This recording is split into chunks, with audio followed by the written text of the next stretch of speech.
করছে, যে তার প্রিয় ভক্তকে অবমাননা করছে, যে ভক্তিযোগ অনুশীলন করছে, যে করছে না, ভগবান কি করছেন? সবাইকে সমানভাবে সেই অক্সিজেন প্রদান করছেন। সূর্য উদিত হচ্ছে, ভগবান তার আলোটাও সবার ঘরে পাঠিয়ে দিচ্ছে। এই দিক থেকে ভগবান সমদৃষ্টি সম্পন্ন, সবার প্রতি সমদৃষ্টি। আর ভগবান নিজে সমদৃষ্টি বলে তিনিও চান যে তার ভক্তরাও সমদৃষ্টি সম্পন্ন হোক। সেই জন্য আমাদেরকেও নির্দেশ দিয়েছেন যে সমদৃষ্টি হও, সবার মধ্যে সেই প্রকৃত সত্তাটাকে দেখতে শেখো।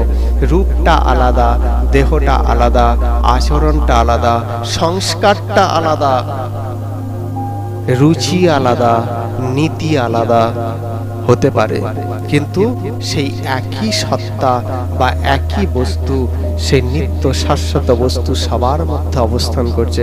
তুমি তাকে দেখতে শেখো, এটা ভগবান বলছেন। তাহলে এইটাই হচ্ছে সমদৃষ্টি ভাব। যেমন আমরা যখন হাই রোড দিয়ে যাই দেখতে পাই, মানে কোনো রাস্তা দিয়ে যাই দেখতে পাই, কেউ সাইকেলে যাচ্ছে, কেউ বাইকে যাচ্ছে, কেউ 3 চাকায় যাচ্ছে, কেউ 4 চাকায় যাচ্ছে, কেউ 4 চাকা ছোট, কেউ 4 চাকা বড় ইত্যাদি, কেউ আবার ট্রেনে যাচ্ছে ইত্যাদি। যানবাহনগুলো কি দেখি আমরা, সব আলাদা আলাদা, কিন্তু তার ড্রাইভারটা, সবাই তো মানুষ, ড্রাইভার সবাই মানুষ। যে সাইকেল চালাচ্ছে তার ড্রাইভারটাও মানুষ, যে বাইক চালাচ্ছে তার ড্রাইভারও মানুষ, যে 4 চাকা চালাচ্ছে তারও ড্রাইভার মানুষ, যে বিশাল বড় একটা ট্রেন বা মেল চালাচ্ছে তার ড্রাইভারও মানুষ, যে বিমান চালাচ্ছে সেও কিন্তু মানুষ, কিন্তু বাইরের বাহনটা আলাদা। ঠিক সেই রকম আমরা দেখি ধনী দরিদ্র, পশু পাখি কীট পতঙ্গ, কিন্তু সবার মধ্যে একটাই সত্তা অবস্থান করছে। সেটা কি? চিন্ময় ও সনাতন জীবাত্মা অবস্থান করছেন। আর তার পাশে কে অবস্থান করছেন? পরমাত্মা।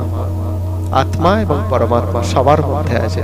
সেই জন্য এই দৃষ্টিটা আমাদেরকেও করতে বলছেন ভগবান। এখানে বলছেন আমি সমস্ত সমহম সর্বভূতেষু, সমস্ত জীবের প্রতি সমদৃষ্টি সম্পন্ন। আমার কেউ প্রিয়ও নেই, আবার কেউ অপ্রিয়ও নেই। আমার কেউ প্রিয় নয়, আবার কেউ অপ্রিয় নয়, কিন্তু যে আমার ভজন করে সে আমার বিশেষ প্রিয়। অর্থাৎ আমি তার মধ্যে অবস্থান করি, সে আমার মধ্যে অবস্থান করে। যেমন একটা উদাহরণ দিলে বোঝা যায় যে হাওড়া স্টেশনে তুমি অফিস টাইমে গেছো, পৌঁছেছো হাওড়া স্টেশনে, সেখানে চারিদিকের প্ল্যাটফর্মে, প্ল্যাটফর্ম নাম্বার 1, 2, 3, 4 শুধু জনসমুদ্র। ঠিক আছে, অতগুলো লোকের মধ্যে তাদের প্রতি তোমার ভাবটা কিরম থাকে? শত্রু না মিত্র? কি ভাব থাকে? কিছুই না, নিরপেক্ষ। কিন্তু এত ভিড়ের মধ্যে তোমার একজন বিশিষ্ট কোনো বন্ধু যদি ডেকে ফেলে, এই সুনয়ন ডেকে ফেললো, তাহলে কি হবে বলো তো?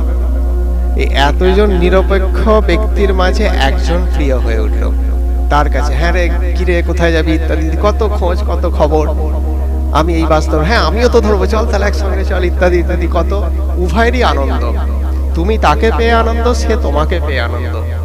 ঠিক সেই রকম ভগবান সবার প্রতি সমদৃষ্টি, নিরপেক্ষ, কেউ তার প্রিয়ও নয়, কেউ তার অপ্রিয়ও নয়।